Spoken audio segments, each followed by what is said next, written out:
మంచిది. ప్రభునందు ప్రేమనందం బిడ్డలారా, దేవుని మహా గొప్ప కృపను బట్టి యేసుక్రీస్తు శిల్వ శ్రమల అనుదిన కార్యక్రమంలో భాగంగా 30వ రోజుకు చేరుకున్నాం. 40 రోజుల భాగంలో 30 రోజులు అంటే నెల రోజులు పూర్తయిపోయినాయి. మరి పుట్టిన బిడ్డ నెల రోజులు కాగానే కాస్త అభివృద్ధి, ఎదుగుదల, శరీరంలో కొన్ని మార్పులు చేర్పులు కనబడతా ఉంటాయి. మరి మనము ఎంతగా ఆత్మీయంగా వృద్ధి చెందాము, విశ్వాసంలో ఎంత వృద్ధి చెందాము, భక్తిలో ఎంత వృద్ధి చెందాము, ఇన్ని రోజుల మన ప్రార్థనలు బట్టి కానీ, దేవుని మందిరానికి రావడాన్ని బట్టి కానీ, దేవుని మాటలు వింటున్న విధానాన్ని బట్టి కానీ ఎంతగా మనం నేర్చుకుంటున్నామో, ఎంతగా వృద్ధి పొందామో, ఎంతగా బలపరచబడ్డాము అనేటువంటి విషయాలను ఒకసారి ఆలోచించవలసిన వారమై ఉన్నాం. ప్రేమన దోంబిడ్లారా, మిగిలిన 10 రోజులు ఇంకా సరైనటువంటి రీతిగా ఈ భక్తి కార్యాలను మనము చేయవలసి ఉన్నది. మరి దరిదాపుగా నెల రోజుల నుండి వస్తూ ఉన్నాం కదా, మరి విశ్వాసములో అభివృద్ధి చెందామా? ఈ విశ్వాసము మన జీవితంలో ఒక మెట్టు ఎక్కిందా, లేకపోతే ఉన్న విశ్వాసం ఓడిపోయినట్టుగా అవిశ్వాసంలోనికి వెళ్ళిన పరిస్థితి ఉన్నదా? ఒకసారి మనలను మనము పరిశీలించవలసిన అవసరత ఉన్నదని మనవి చేస్తూ ఉన్నాను. ఈరోజున మన ధ్యానాంశము అవిశ్వాసము. ఈరోజున యోహాను సువార్త 3వ అధ్యాయము 1 నుండి 12 వచనాల మధ్యలో వ్రాయబడినటువంటి సంఘటనలు ఆధారము చేసుకొని ధ్యానం చేయబోతూ ఉన్నాం. ప్రభునందు ప్రేమన దోంబిడ్లారా, యేసుక్రీస్తు ప్రభుల వారు మరి నికోదేము అనేటటువంటి వ్యక్తికి నేర్పించి, తనకు మాత్రమే కాదు తనతో పాటు మరి అనేక మందికి, సర్వ మానవాళికి ఈ ప్రబోధనలు చేసినటువంటి సందర్భమే ఇక్కడ మనం గమనిస్తాం. ఈ 3వ అధ్యాయం 1వ వచనం నుండి ఒకసారి చదవండి. యూదుల అధికారి అయిన నికోదేమను పరిసయ్యుడు ఒకడుండెను. అతడు రాత్రియందు ఆయన యొద్దకు వచ్చి, బోధకుడా, నీవు దేవుని యొద్ద నుండి వచ్చిన బోధకుడవని మేము ఎరుగుదుము. దేవుడు అతనికి తోడై ఉంటేనే గాని నీవు చేయుచున్న సూచక క్రియలను ఎవడును చేయలేడని ఆయనతో చెప్పెను. జాగ్రత్తగా జ్ఞాపకం చేసుకుందాం. ప్రేమన దోంబిడ్లారా, నికోదేము అనేటటువంటి పరిసయ్య తెగకు చెందినటువంటి వ్యక్తి. మనందరికీ తెలుసు, యేసు ప్రభుల వారి ప్రబోధనలను ఖండించి, ఆయన చేసే అద్భుత కార్యాలను ఖండించేటటువంటి వ్యక్తిత్వం కలిగిన వారు పరిసయ్యులు ఉన్నారు, సద్దూకయ్యులు ఉన్నారు, యూదులలో కొంతమంది ప్రధానులు ఉన్నారు, యాజకులైనటువంటి వారు కూడా ఉన్నారు. వారికి యేసు ప్రభుల వారి బోధలు అంటే ఏమాత్రం ఇష్టం లేదు. ఆయన చేసే అద్భుతాలు, సూచక క్రియలు, మహత్కార్యాలు అంటే ఏమాత్రం ఇష్టం లేదు. వాళ్ళ జీవిత వైఖరి ఎలా ఉంటుందంటే, మాకంటే గొప్ప భక్తిపరులు లేరు, మేము మాత్రమే దేవుని నమ్మకముగా సేవిస్తాము, మమ్మను బట్టే దేవుడు మహిమపరచబడుచున్నాడు, మాకు మాత్రమే ఈ యొక్క దైవ శాస్త్రము గురించి తెలుసు, ధర్మశాస్త్రము గురించి తెలుసు, ఆజ్ఞలు తెలుసు, ఈ వాక్యాలను ఉన్నట్టుగా పఠించగలిగిన సామర్థ్యము కలిగిన వారము మేమే అనుకునేటటువంటి విధానంలో వారు ఉంటారు. అయితే ప్రేమన దోంబిడ్లారా, ఈ వ్యక్తికి యేసు ప్రభుల వారు అనంటే ఎక్కడో చాలా ఇష్టము కలుగుతూ ఉన్నది. సహజంగా ఈ పరిసయ్యుల తెగకు చెందినటువంటి వారు మరి యేసు ప్రభుల వారి దగ్గరికి వచ్చి రీతిగా మాట్లాడడం అంటే, మాట్లాడే మాటలు కొన్నిసార్లు కనబడతాయి, కానీ ఇది ఎందుకు చేశావు, అలా ఎందుకు చేశావు, ఇలా ఎందుకు చేయాలని ప్రశ్నించి వాదనలు పెట్టుకోవడానికి ప్రభు దగ్గరికి వచ్చారు తప్ప, అయ్యా మరి దేవుని రాజ్యం వెళ్ళాలంటే ఏం చేయాలి అని అడగకనే అడిగాడు.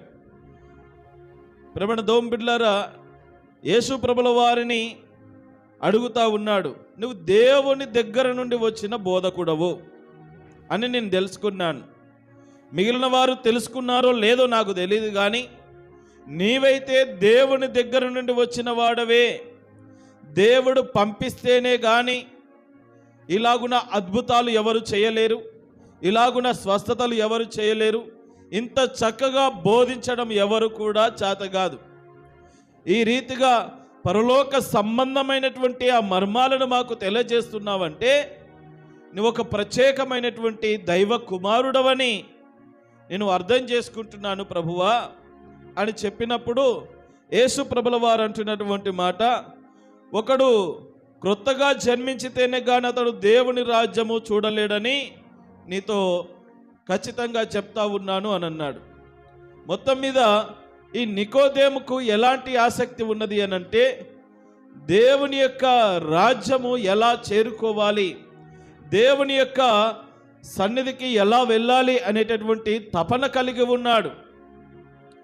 ఈ పరిసయ్యుడు అనగానే మనం జ్ఞాపకం చేసుకోవాలి, మరి బైబిల్ గ్రంథాన్ని అనగా ఆ రోజుల్లో ఉన్నటువంటి ధర్మశాస్త్రం అంతా పఠించినటువంటి వాడు, అందులో ఉన్నటువంటి విషయాలను ఎరిగినటువంటి వాడు, అన్నీ తెలిసిన వాడే. అయితే కొన్నిసార్లు అన్నీ తెలిసినా తెలియనటువంటి వారముగానే మనము జీవిస్తూ ఉంటాం. ఇతనికి ఉన్న ప్రత్యేకత ఏంటంటే ఈ సన్హెడ్రిన్ సభలో ఒక పెద్దగా ఉన్నాడు. ఇంకా మనకు అర్థమయ్యే పరిభాషలో చెప్పాలంటే ఆనాడు వాళ్ళు కూడుకునే సమాజ మందిరంలో ఒక సంఘ పెద్దగా ఉన్నాడు. ప్రేమణ దోంబిళ్ళారా, అంత మాత్రమే కాకుండా యేసు ప్రభుల వారి దగ్గరికి రహస్యంగా వస్తూ ఉన్నాడు. ఎందుకంటే మరి రాత్రిపూట వచ్చాడని మనకు కనబడుతూ ఉన్నది. రాత్రి సమయంలో రహస్యంగా ఎవరికి కనబడకుండా యేసు ప్రభుల వారికి కనబడి మాట్లాడుతూ ఉన్నాడు. మరి పొద్దంతా వస్తే అందరూ ఉంటారు, ఇతన్ని గుర్తుపడతారు. ఏమయ్యా నికోదేమో, నువ్వు యేసు ప్రభు వాళ్ళ దగ్గరికి వెళ్ళావంట. మరి వాళ్ళ పెద్దలు వాళ్ళు వీళ్ళు అడుగుతూ ఉంటారు. అందుకని కొన్ని సమస్యలు తనకున్నాయి. అందుకని రహస్యంగా తనకు తానుగా ఈ దైవ మర్మాన్ని తెలుసుకోవడానికి కొరకై యేసు ప్రభుల వారి దగ్గరికి ఆ నికోదేము అనేటటువంటి వ్యక్తి వచ్చాడు.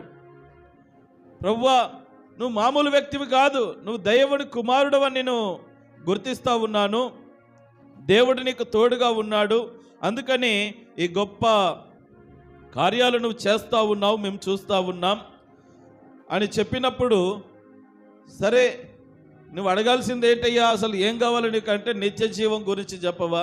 రైట్, నిత్య జీవం గురించి అని అంటే ఒకడు క్రొత్తగా జన్మించితేనే కానీ నిత్య జీవమునకు లేదా దేవుని రాజ్యమునకు వారసుడు కానేరడు, దేవుని రాజ్యాన్ని మరి స్వతంత్రించుకోలేడు అనే ఆత్మీయ సత్యాన్ని యేసు ప్రభుల వారు తనకు తెలియజేస్తూ ఉన్నాడు.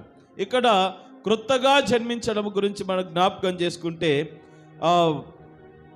మళ్ళీ లేదా పైనుండి జన్మించడం అనేటువంటి అర్థాన్ని మనం ఇక్కడ చూడగలుగుతాం. అంటే మరొకసారి జన్మించడం లేదా పైనుండి అంటే ఆత్మ సంబంధముగా జన్మించడం అనేటటువంటిది యేసు ప్రభుల వారు చెప్పారు. అంటే దేవుని రాజ్యానికి నువ్వు వెళ్ళాలనుకుంటే, దేవుని రాజ్యములో దేవునితో నువ్వు సహవాసం చేయాలనుకుంటే నువ్వు మరలా జన్మించాలి, తిరిగి జన్మించాలి లేదా క్రొత్తగా జన్మించాలి అని చెప్పినప్పుడు నికోదేముకు ఒక డౌట్ వచ్చింది. క్రొత్తగా జన్మించమంటున్నావు, మళ్ళా జన్మించడం ఏంటయ్యా? 4వ వచనంలో అంటాడు, ముసలివాడనైన మనుషుడు ఎలాగూ జన్మించగలడు, రెండవ మారు తల్లి గర్భమందు ప్రవేశించి జన్మించగలడా అని ఆయనను అడుగుతా ఉన్నాడు.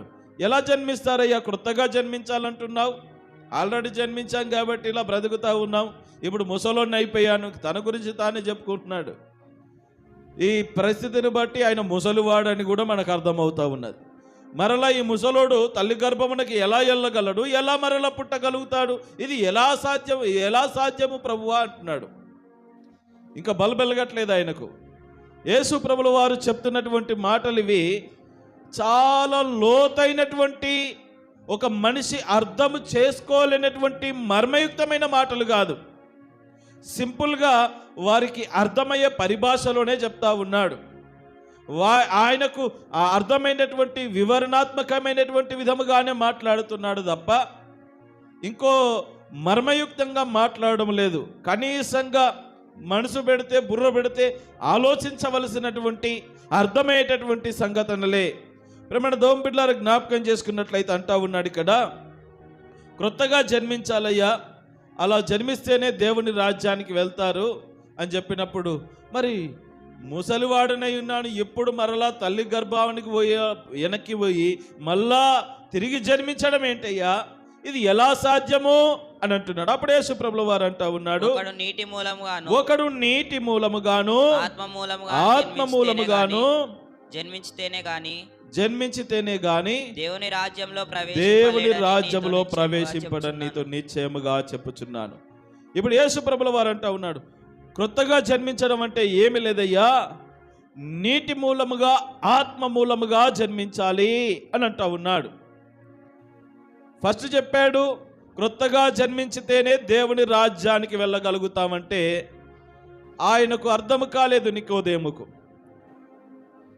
అందుకని మరలా రెండో మారంటా ఉన్నాడు, మరి నీటి మూలముగా ఆత్మ మూలముగా జన్మించాలి. అసలు యేసు ప్రభుల వారు క్రొత్తగా జన్మించడం లేదా నీటి మూలముగా జన్మించడం అనేటటువంటిది ఆత్మ ద్వారా, అంటే దేవుని ద్వారా మరొకసారి ఒక నూతనమైన జీవితాన్ని ప్రారంభించాలి అనేటటువంటి ఆత్మీయ సంగతులను తనకు తెలియజేస్తూ ఉన్నాడు. అది తనకు అర్థం కాలేకపోతా ఉన్నది. అయితే ఇక్కడ ఆత్మ మూలముగా అనేటటువంటిది 3 పర్యాయాలు మనకు కనబడతా ఉంటుంది. 5వ వచనం, 6వ వచనం, 8వ వచనంలో మనకు కనబడతా ఉంటుంది. ఒకడు నీటి మూలముగా ఆత్మ మూలముగా. ప్రేమణ దోంబిడ్లారా, నీటి మూలముగా అనేటటువంటి విషయంలో చాలా రకాలైనటువంటి అభిప్రాయాలు ఉన్నాయి లోకములో. ఈ నీటి మూలముగా అనగానే బాప్తిస్మం ద్వారా అని అంటారు. బాప్తిస్మము పొందితే నీటి మూలముగా జన్మించినట్లు, తర్వాత దేవుని యొక్క ఆత్మ పొందుకొని తర్వాత విశ్వాసంతో ముందుకెళ్తూ ఉంటే దేవుడు తనకు తన ఆత్మను అనుగ్రహిస్తాడు, అది ఆత్మ మూలముగా అన్నట్టుగా కొన్ని వాదనలు ఉన్నాయి లోకములో. కానీ అది సరైనటువంటి పద్ధతి కాదు. ప్రేమణ దోంబిడ్లారా, ఈ నీటి మూలముగా అనేటటువంటి విషయం ఏంటంటే హృదయంలో నుంచి పాపాల కల్మషాన్ని కడివేయడం గురించే మరి యేసు ప్రభుల వారు చెప్తా ఉన్నాడు, కానీ నీటి బాప్తిస్మం గురించి కాదు. అంటే నీ హృదయాన్ని సరి చేసుకో, నీ హృదయాన్ని కడిగి వేసుకో. నీరు అనగానే శుద్ధీకరణకు గుర్తుగా ఉన్నది, శుద్ధీకరించడానికి, శుభ్రం చేయడానికి గుర్తుగా ఉన్నది కదా. నీటి మూలముగా అని అనగా నీ హృదయాన్ని, నీ మనసుకు పట్టిన కల్మషాన్ని ఏం చేయాలంటే నువ్వు కడిగి వేసుకొని నువ్వు ఆత్మీయుడవుగా మార్చబడాలి. అప్పుడు దేవుని ఆత్మ నీలో నివసిస్తుంది, అప్పుడు నువ్వు ఆత్మ సంబంధిగా ఉంటావు అని చెప్తా ఉన్నాడు. ప్రేమణ దోంబిళ్ళారు, జ్ఞాపకం చేసుకుందాం, ఈ నూతన జన్మ తర్వాతనే బాప్తిస్మం తీసుకోవాలి, కానీ బాప్తిస్మం తీసుకున్న తర్వాత నూతన జన్మ రాదు. ఈ విషయాన్ని మనము బాగా అర్థం చేసుకోవాలి. అంటే దీన్ని బట్టి చాలామంది చెప్పేది అంటే బాప్తిస్మం తీసుకుంటే కనుక నూతన జన్మ వచ్చినట్టే, క్రొత్తగా జన్మించిన వాడు అవుతావు. కాదు కాదు, క్రొత్తగా జన్మించిన వారే అనగా యేసు ప్రభుల వారి ప్రబోధనలు ఒకటే. అంతటను అందరూ మారు మనసు పొందాలని చూస్తూ ఉంటాడు. మీరు ఇదిగో పరలోక రాజ్యం సమీపిస్తున్నది కనుక మీరు మారు మనసు పొందండి అంటాడు. మార్పు చెందితేనే పరలోక రాజ్యం. ఆ మార్పు చెందడమే, మన అంతరంగ స్వభావాన్ని మార్చుకోవడమే, మన పాపభూయిష్టమైన కార్యాల నుండి మనల్ని నుండి తొలగించుకోవడమే, మన హృదయంలో ఉన్న కల్మషమంతా కడిగి వేసుకోవడమే నూతన జన్మకు సాదృశ్యముగా ఉన్నది. అలా మార్పు చెందిన తర్వాత ఇదిగో నేను మార్పు చెందానండి, ఇక నుండి పాత జీవితాన్ని పక్కన పెట్టి దేవుని కొరకు ఒక క్రొత్త జీవితాన్ని జీవించడానికి తీర్మానము తీసుకున్నాను అని చెప్పి సంఘం ఎదుటను, సమాజం ఎదుటను, దేవదేవుని ఎదుటను సాక్ష్యరూపకముగా మరి నీళ్ళలో ముంచి లేపబడి బాప్తిస్మం తీసుకోవడమే అది సరైనటువంటి పద్ధతి. అది నిజమైన బాప్తిస్మం. క్రొత్తగా జన్మించకుండా మునిగి లేచిన తర్వాత అయిపోయింది, నేను క్రొత్త వ్యక్తిని అయిపోయాను, మరలా అన్ని పాత స్వభావాలే ఉన్నప్పుడు క్రొత్త వ్యక్తి ఎలా అవుతారు? అందుకని జ్ఞాపకం చేసుకోవాలి. ఒకడు నీటి మూలముగా తర్వాత ఆత్మ మూలముగా జన్మించితేనే కానీ దేవుని రాజ్యాన్ని వారు స్వతంత్రించుకోలేరు. ఇక ఆత్మ మూలముగా అనేటటువంటిది మనం జ్ఞాపకం చేసుకున్నట్లయితే, దేవుడు అంటే మొట్టమొదటిగా మనము మార్పు చెందితే, మన హృదయంలో నుండి పాప స్వభావాన్ని తొలగించుకోగలిగితే దేవుడు తన ఆత్మ కార్యము ఆ విశ్వాసలో జరిగిస్తాడు. అప్పుడు మనము ఆత్మ మూలముగా కూడా జన్మిస్తాం.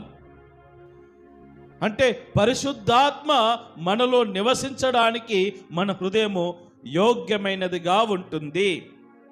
అంతవరకు ఆ హృదయంలో ఉన్న చెడుతనము, ఆ మస్టు, ఆ పాపభీషమైన కార్యాలు ఏవైతే ఉన్నాయో నువ్వు కడిగి వేసుకున్నావు గనుక, యేసయ్య దగ్గరికి వచ్చి విశ్వాసం ఉంచి కడిగి వేసుకున్నావు గనుక అవన్నీ వెళ్ళిపోయాయి. ఇప్పుడు క్రొత్తదైపోయింది నీ జీవితం, క్రొత్త జన్మ నీకు వచ్చేసింది. ఇప్పుడు దేవుడు తన ఆత్మను నీలో ఉంచుతాడు. అది దైవ కార్యం. మనం చేయగలిగింది మనం చేస్తే దేవుడు చేయగలిగింది దేవుడు చేస్తాడు. మనం చేయగలిగింది ఏంటంటే నీ పాపములను ఒప్పుకొని విడిచిపెట్టి యేసే దేవుడు, యేసుక్రీస్తే నిజమైన రక్షకుడని విశ్వసించి, ప్రభు అదిగో నా పాపాలు కడిగివేయి, నా అంతరంగాన్ని శుద్ధీకరించమని నువ్వు వేడుకున్నట్లయితే నీ పాప రోత జీవితాన్ని ఆయన కడిగి వేస్తాడు. తన శుద్ధ జలము చల్లి నిన్ను కడిగి వేస్తాడు. ఈ విషయాలు యూదులకు కూడా తెలుసు. ఈ విషయాలు యూదులకు కూడా తెలుసు. ప్రేమణ దోంబిడ్లారా, అందుకే క్రింద అంటాడు, నీవు ఇశ్రాయేలుకు బోధకుడు వేయండి, వీటిని ఎరగవా? ఇది కూడా తెలీదా? ఇశ్రాయేల్ ప్రజలకు సమాజ మందిరంలో పెద్దగా ఉన్నావు, సన్హెడ్రిన్ సభలో నువ్వు ఒక నాయకుడుగా ఉన్నావు, కనీసమైనటువంటి ఈ అవగాహన కూడా లేదా నీకోదేమో? నీకు చిన్న చిన్న విషయాలు కూడా చెప్తా ఉంటే నువ్వు అర్థం చేసుకోలేకపోతా ఉన్నావు అని చెప్తా ఉన్నాడు. ప్రేమణ దోంబిడ్లారా, జ్ఞాపకం చేసుకుందాం. నీటి మూలముగా అనంటే మరి ఇదిగో మొట్టమొదటిగా తన హృదయాంతరంగాలను కడిగి వేసుకోవాలి, తన హృదయాన్ని శుద్ధి చేసుకోవాలి అని యేసు ప్రభుల వారు చెప్తా ఉన్నాడు. రెండవదిగా ఆత్మ మూలముగా జన్మించాలి అని అంటా ఉన్నాడు. చూడండి 6వ వచనంలోకి వస్తే, శరీర మూలముగా జన్మించినది శరీరమును, ఆత్మ మూలముగా జన్మించినది ఆత్మయునై ఉన్నది. మీరు కొత్తగా జన్మింపవలనని నేను మీతో చెప్పినందుకు ఆశ్చర్యపడవద్దు. గాలి తనకిష్టమైన చోటును విసురును, నీవు దాని శబ్దం విందువే గాని అది ఎక్కడి నుండి వచ్చునో ఎక్కడికి పోవునో నీకు తెలీదు. ఆత్మ మూలముగా జన్మించిన ప్రతివాడును అలాగే ఉన్నాడు. అంటే ఇప్పుడు శరీర సంబంధమైనటువంటి విధముగా ఆత్మ సంబంధమైనటువంటి జన్మ గురించి కూడా చెప్తా ఉన్నాడు గనుక, శరీర సంబంధముగా అంటే నూతన జన్మ మనం పొందుకోవడం అంటే యేసయ్యా ఇదిగో నా పాపాలు క్షమించు అని ఆయన సన్నిధిలో ప్రాధేయపడి పశ్చాత్తపడి ప్రార్థన చేసినప్పుడు ఆ పాపాలు తొలగిపోతాయి. మనం ఒక క్రొత్త జీవితాన్ని, క్రొత్త జన్మను సంతరించుకున్న వారం అవుతాం. మరి ఆత్మ మూలముగా అనేటటువంటిది దేవుడే తన పరిశుద్ధాత్మను మనలో పెడతాడు. అది ఎలా ఉంటుందంటే గాలి విసురునట్లుగా ఉంటుంది. గాలి వస్తుంది కానీ మనం గాలిని చూస్తామా? చూడలేం. కానీ ఆ శబ్దమును వింటాం, ఆ ప్రభావాన్ని మనం కనుగొంటాము, కానీ గాలిని మనం కనులారా చూడలేము. అదేవిధంగా దేవుని యొక్క కార్యాలను, ఈ ఆత్మ సంబంధమైన విషయాలను మనం అన్నీ అర్థం చేసుకోవాలి, అన్నీ చూడలేము, కానీ వాటి శక్తిని మనం అనుభవించగలుగుతాం. అంటే నూతనముగా జన్మించిన విశ్వాసి దేవుని ఆత్మ ద్వారా నడిపించబడతాడు.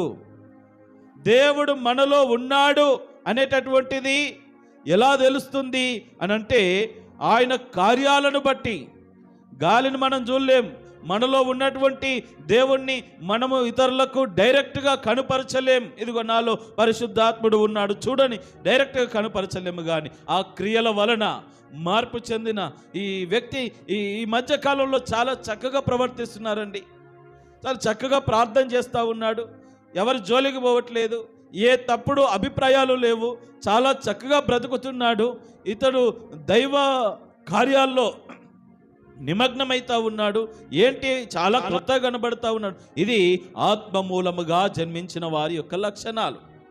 ప్రేమణ దోమ బిడ్డలారా, ఆ రీతిగా బ్రతుకు మార్చబడుతుందని ఆత్మీయ సత్యాన్ని యేసు ప్రభుల వారు నికోదేమునకు తెలియజేస్తా ఉన్నాడు. కాబట్టి ప్రభునందు ప్రేమణ దోమ బిడ్డలారా, అప్పుడు ఈ విషయాలు కూడా నీకు తెలీదా? 9వ వచనంలో అంటాడు, అందుకు నికోదేము ఈ సంగతులు ఎలాగూ సాధ్యములని ఆయనను అడగగా, ఇవి ఎలా సాధ్యమయ్యా? ఇంకా అర్థం కావట్లేదు ఆయనకు, ఇంకా అర్థం కావట్లేదు. ఇప్పుడు మనకు కూడా అర్థం కాకుండా నిద్ర వచ్చినట్టుగా ఆయనకు కూడా అర్థం కావట్లేదు అనమాట. ప్రేమణ దోమ బిడ్డలారా, యేసు ప్రభుల వారు ఇక్కడ చెప్తున్నటువంటిది ఏంటంటే, నువ్వు క్రొత్తగా జన్మించితే తర్వాత నువ్వు నీటి మూలముగా జన్మించితే ఆత్మ మూలముగా జన్మించగలుగుతావు. అంటే ఈ నీటి ద్వారా, ఈ నీరు అనగా వాక్యము, జీవ జలములను నీకు ఇస్తాను అని అన్నాడు కదా పక్కన అధ్యాయంలో. ప్రేమణ దోమ బిడ్డలారా, అవి మనిషి యొక్క హృదయాన్ని శుద్ధి చేయగలవు, మన బ్రతుకులను కడిగి శుద్ధీకరించగలవు. ఆ వాక్యమనే నీటి ద్వారా మన హృదయాలను, మన జీవితాలను శుద్ధి చేసుకోవడం నూతన జన్మ. ఆ నూతన జన్మ పొందుకున్న వారికి దేవుడు తన ఆత్మను ప్రసాదిస్తాడు, పరిశుద్ధాత్మను వారిలో నివసింపజేస్తాడు.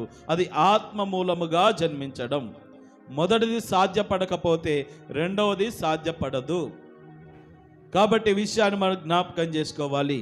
ఇంత సింపుల్ చిట్కాలు చెప్తా ఉంటే కూడా ఆయనకు అర్థం కావట్లేదు. అందుకని అంటా ఉన్నాడు, నువ్వు ఇవన్నీ ఇశ్రాయేలుకు బోధ చేసేటటువంటి వాడివి, బోధకుడమైనటువంటి నీకే విషయాలు తెలీదా అని చెప్తా ఉన్నాడు. 11వ వచనంలో, మేము ఎరిగిన సంగతియే మేము చెప్తున్నాం, చూచిన దానికే సాక్ష్యం ఇస్తూ ఉన్నాం, మా సాక్ష్యం మీరు అంగీకరింపనని నీతో నిశ్చయముగా చెప్తున్నాను. ఎంత చెప్తున్నా నువ్వు మరలా పరిసయ్యుల్లాగా ఆలోచన చేస్తున్నావు నాయన. వాళ్ళు కదా ఎదురు ప్రశ్నించినట్టుగా, అర్థమైనా అర్థం కానట్టుగా వ్యవహరించినట్టుగా, మేము పట్టిన కుందేలకు 3 కాళ్ళు అన్నట్టుగా వ్యవహరిస్తారు. అలాంటి లక్షణాలు కూడా నీలో కనబడతా ఉన్నాయి నికోదేమో. ఇదిగో నాకు తెలిసినది, నేను చెప్పుచున్నది, నాకు తెలిసినటువంటి విషయాలన్నిటిని గురించి నేను నీతో చెప్తా ఉన్నాను. భూ సంబంధమైన సంగతులు నేను మీతో చెప్పితే మీరు నమ్మకున్నప్పుడు పరలోక సంబంధమైనవి, ఇంకా పరలోక సంబంధమైన చెప్పడంలే, భూ సంబంధమైనవే చెప్తా ఉన్నా. మీరు అర్థం చేసుకునే విషయాలే చెప్పగలుగుతున్నా. ఇంకా పరలోక మర్మాలను నీ దగ్గర ఓపెన్ చేయలేదు స్వామి.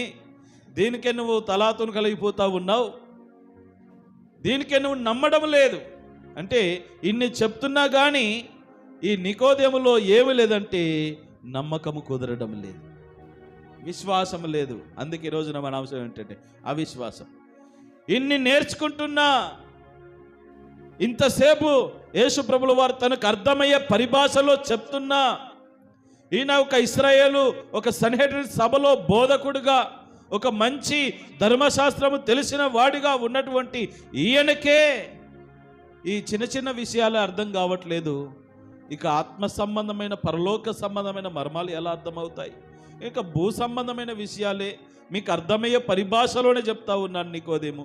ఇదే నువ్వు అర్థం చేసుకోలేకపోతా ఉన్నావు. పరలోక సంబంధమైన విషయాలను ఎలా అర్థం చేసుకుంటావు?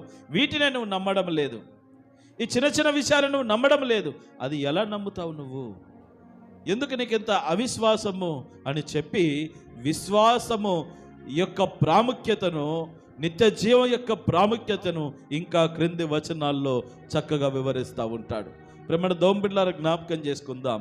ఈ రోజున మనము కూడా ఇదిగో దరిదాపుగా 4 రోజులయ్యింది వింటా ఉన్నాం. మరి మనలో విశ్వాసం ఎంత పెద్దయింది, ఎంత విశ్వాసం పెరిగింది, ఎంతగా ప్రభువును పరిపూర్ణంగా విశ్వసిస్తూ ఉన్నాం, నమ్ముతూ ఉన్నాం. ఒకసారి జ్ఞాపకం చేసుకోవాలి. నమ్మువానికి సమస్తము సాధ్యమే. ఆ నమ్మకం ఎలా కుదురుతుంది, ఆ విశ్వాసం ఎలా కుదురుతుందంటే వినుట ద్వారా విశ్వాసము కలుగునని వాక్యం చెప్తా ఉన్నది. వినుట, అది ఏ మాటలు వింటే?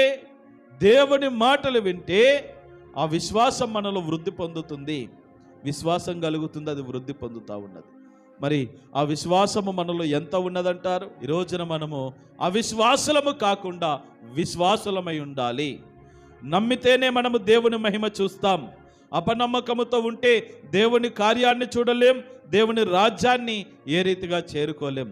యేసు ప్రభుల వారు చెప్తా ఉన్నారు, నువ్వు దేవుని రాజ్యానికి వెళ్ళాలంటే నువ్వు క్రొత్తగా జన్మించాలి.